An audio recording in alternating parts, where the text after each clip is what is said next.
Dedico especialmente esta charla a aquellos que fueron mis alumnos en distintos países de Hispanoamérica y quienes gentilmente me han saludado a través de este canal. ¿Cuál es realmente la naturaleza jurídica del perito? ¿Podría el juez prescindir de la prueba pericial cuando él posee los conocimientos necesarios para percibir y analizar la fuente de prueba? ¿Puede el juez obtener de un testigo técnico aquellos conocimientos propios de un perito necesarios para fundar en ellos su sentencia? ¿Es admisible en algunos casos que el juez obtenga el auxilio de un perito en materia jurídica? ¿Cabe someter un dictamen pericial al análisis de otro perito? ¿Puede una persona jurídica o moral fungir como perito? ¿Es admisible la prueba pericial antes del proceso? ¿Cuál es el alcance de la potestad judicial expresada con el aforismo Iudex es peritus peritorum? A estas cuestiones trataremos de dar cumplida respuesta en el abordaje de la prueba pericial. Para eso debemos recordar algunos conceptos básicos de este interesante medio probatorio. Perito es la persona con especiales conocimientos científicos, técnicos o artísticos que es llamada al proceso para percibir o deducir las fuentes de prueba que permanecerían ocultas para quienes no poseen esos conocimientos. Peritación o pericia es el medio de prueba mediante el cual una persona con especiales conocimientos científicos, técnicos o artísticos pone a disposición del juez y de las partes fuentes de prueba obtenidas gracias a sus conocimientos. Para que exista peritación se requiere A. Que verse sobre aspectos científicos, técnicos o artísticos. B. Que se produzca en el proceso o en diligencia procesal previa. Y C. Encargo del juez o aceptación por éste del ofrecido como tal por cualquiera de las partes. La doctrina mayoritaria señala un doble aspecto de la función procesal de la peritación: percepción e interpretación o juicio técnico, que Davis Echandía desglosa como a verificar hechos que requieren conocimientos técnicos, artísticos o científicos, sus causas y sus efectos. B. Suministrar reglas técnicas o científicas de la experiencia especializada de los peritos para formar la convicción del juez. Ahora repasemos brevemente las distintas posiciones doctrinales sobre la naturaleza jurídica del perito. Florian las clasifica en tres categorías. Primera, aquellas que lo colocan entre los testigos. Segunda, las que consideran que el perito es un órgano de prueba y la peritación un medio de prueba autónomo.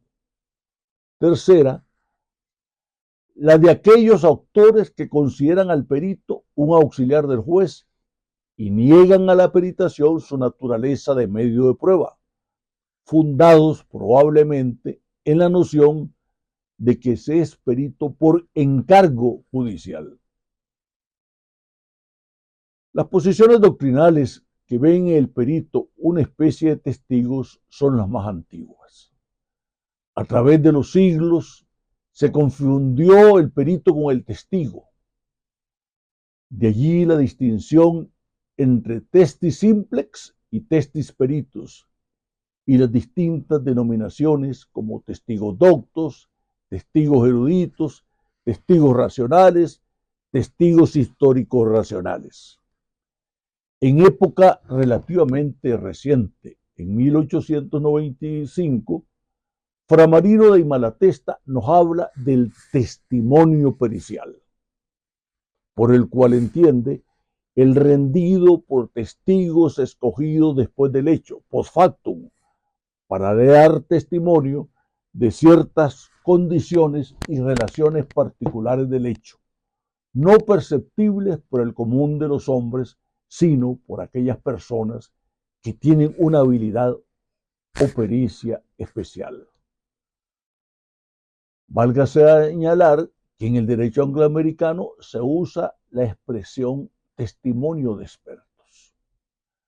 Como contrapartida, la doctrina reciente remarca las diferencias entre testigo y perito.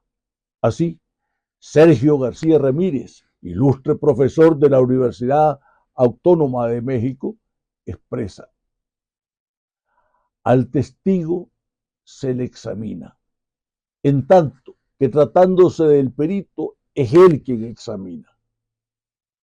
El testigo declara sobre lo que empíricamente ha conocido, al paso que la actividad del perito está técnicamente dirigida a la emisión de un dictamen.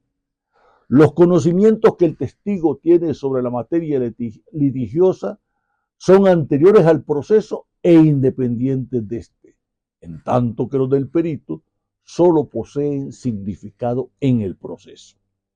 El testigo viene dado por las circunstancias y el perito actúa por encargo del juez. Por último, el testigo no es sustituible por otras personas, por contraste con el perito, que sí lo es por otros individuos dotados de idénticos conocimientos técnicos.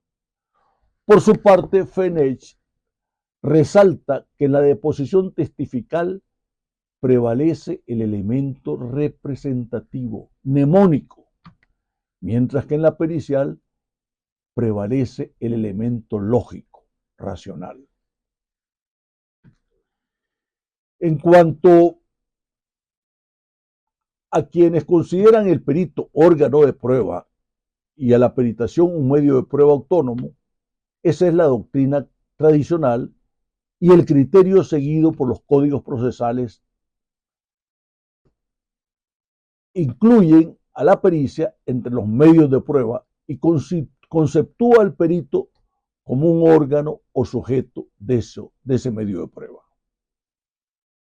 Perito colaborador o auxiliar del juez. Consideraba Stein que el perito, en cuanto tal, siempre suministra al juez máximas de la experiencia, y solamente cuando el juez le encarga percibir en representación suya hechos que necesitan ser probados, informa también sobre estos últimos. En este último caso, se le puede llamar, dice Stein, colaborador del juez. Pero agregaba que con esta denominación se obtiene tan poco como escaso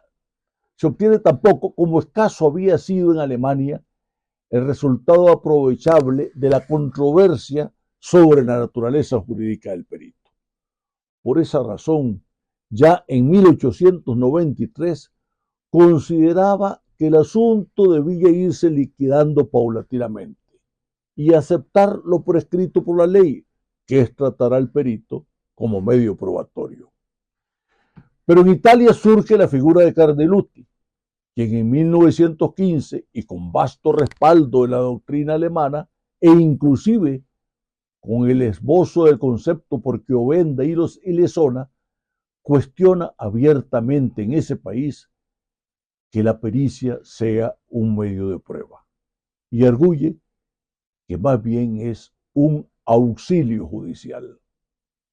Auxilio o asistencia que el perito presta al juez tanto cuando actúa como instrumento de percepción de los hechos, como cuando lo hace como instrumento de deducción de los hechos percibidos a los hechos por probar, aplicando las máximas de la experiencia. Considera el ilustre profesor de Padua, Milán y Roma que la posición subordinada que el perito judicial ocupa ha engendrado la fácil y difundida opinión de que la pericia debe comprenderse en la categoría de las pruebas y de que el perito presenta una figura estrechamente análoga a la del testigo. Alcalá Zamora y Levene Hijo sintetizan la tesis de Carneluti sobre la diferencia de función del perito con la del testigo de la siguiente manera. A. El testigo tiene una función pasiva, el perito activa. B. El testigo comparece como objeto, el perito como sujeto. C. Al testigo se le examina, el perito examina. D. El testigo representa al juez lo que ha conocido con independencia de todo encargo del juez. El perito conoce por encargo del juez. Igualmente niegan la categoría de medio de prueba a la pericia, entre otros Ricci, Sata, Liebman, Rocco, Micheli.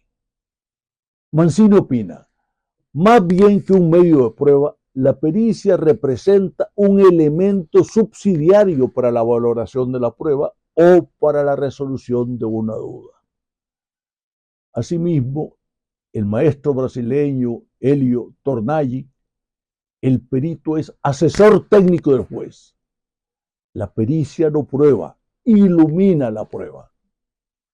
Y el también brasileño Fernando da Costa Turiño, el perito no es sujeto de prueba, sino un apreciador técnico de ella, asesor del juez.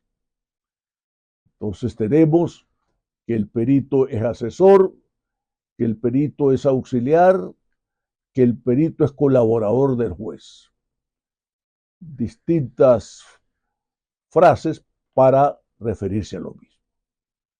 Pero hay una cuarta posición doctrinal.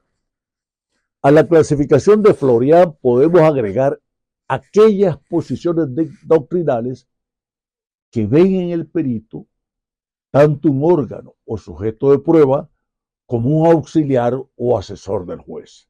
Entre ellas está la del maestro colombiano Hernando Davis Echandía, quien es enfático y claro.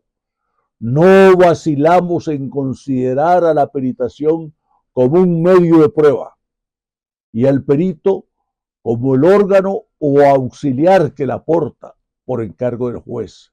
Conceptos que no se excluyen, porque ser auxiliar no significa ser subalterno del juez, sino un tercero que colabora en la investigación de los hechos, aportando el auxilio de su ciencia o de su técnica para su verificación total o parcial, cuando tienen especiales características técnicas, científicas o artísticas.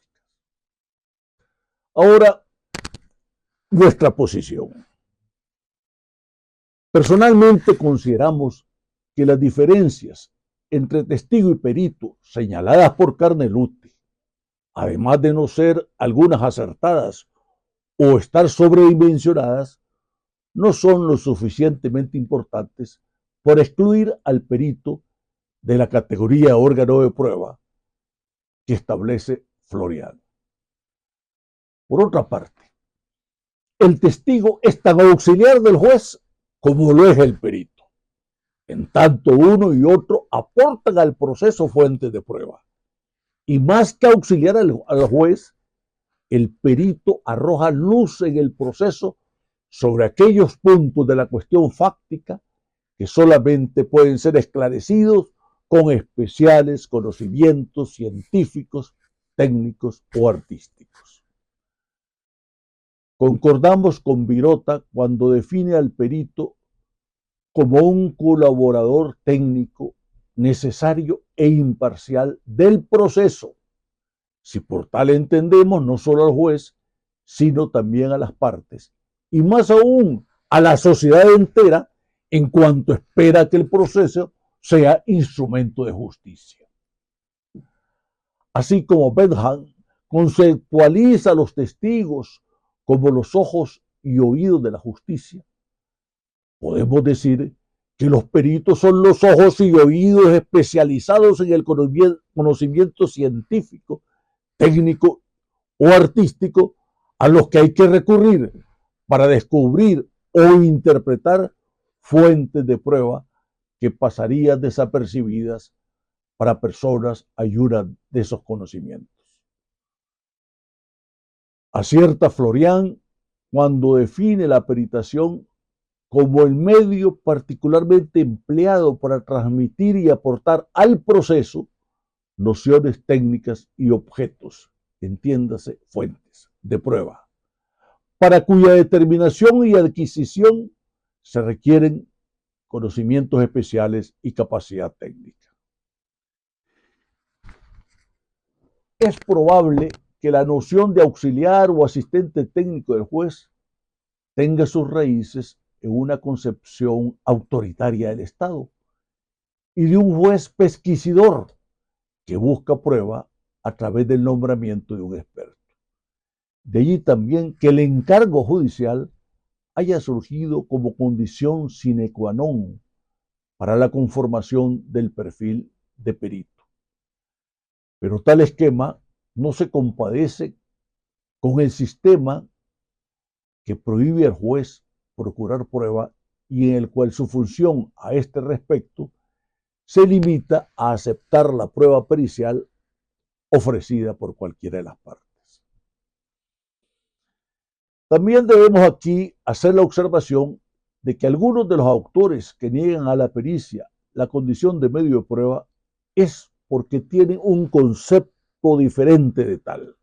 Es el caso, por ejemplo, de Arturo Santoro, antiguo profesor de la Universidad de Pisa, quien considera que medios de prueba en general son los hechos y las circunstancias conocidas mediante percepción directa o inductivamente por el juez. Y en cuanto a la pericia en particular, medio de prueba es siempre la persona o la cosa sometida al examen técnico. Para los que seguimos la terminología de Florian, Santoro incurriría en una confusión entre medio y objeto de prueba. En efecto, es caótica la doctrina en estos conceptos, como ya lo señalaron cada uno en su momento, Florian y Santiago Sentís Melendo. Una segunda cuestión: ¿podría el juez prescindir de la prueba pericial cuando él posee los conocimientos necesarios para percibir y analizar la fuente de prueba? Sobre este punto señala Gómez Colomer que es el juez quien debe decidir esta cuestión. Así, por ejemplo, dice Juan Luis Gómez Colomer, si el propio juez poseyera ya él mismo los conocimientos técnicos especializados, o como dice la ley, los conocimientos científicos, artísticos, técnicos o prácticos, no debería ser necesaria la prueba judicial. ¿Para qué va a ser necesario oír a un traductor si el juez ya sabe alemán, estando naturalmente de acuerdo a las partes? La doctrina tradicional es contraria al criterio del reconocido catedrático de la Universidad Jaume I. Así, Fra Marino dei Malatesta aduce que el juez debe recurrir a la peritación no solo cuando él sea incapaz de juzgar acerca de determinada cosa, sino siempre que se trate de cosas que no caen bajo la percepción común. Es preciso no olvidar, dice Fra Marino de Malatesta, no olvidar nunca que no basta que las pruebas produzcan certeza individual en el juez, sino que además deben ser tales que despierten certeza en cualquier hombre racional. Esto es lo que el mismo autor denomina carácter social del convencimiento.